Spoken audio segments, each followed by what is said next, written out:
সহিংসতার সুষ্ঠু তদন্তে জাতিসংঘ সহ আন্তর্জাতিক সংস্থার সহযোগিতা চেয়েছে প্রধানমন্ত্রী। সিলেটে শিক্ষার্থীদের পদযাত্রায় পুলিশের বাধা, সাউন্ড গ্রেনেড ও কাঁদানো গ্যাসের শেল ছুড়ে ছাত্রভঙ্গ। নরসিংদী কারাগারে হামলা, কারারক্ষী সহ ৭৭ জন বরখাস্ত। জানাবো জামায়াত নিয়ে বিএনপিতে দ্বিধা বিভক্তি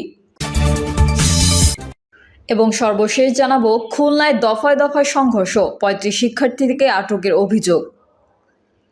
এতক্ষণ শুনছিলেন সংবাদ শিরোনাম, এবারে বিস্তারিত। তবে তার আগে অনুরোধ থাকবে আমাদের চ্যানেলটি সাবস্ক্রাইব করে বেল আইকনটি ক্লিক করুন।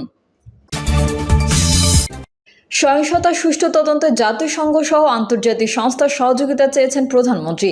কোটা সংস্কার আন্দোলন ঘিরে দেশব্যাপী সংঘাত সহিংসতার ঘটনার সুষ্ঠু তদন্ত করতে জাতিসংঘ সহ অন্যান্য আন্তর্জাতিক সংস্থার কাছে সহযোগিতা চেয়েছেন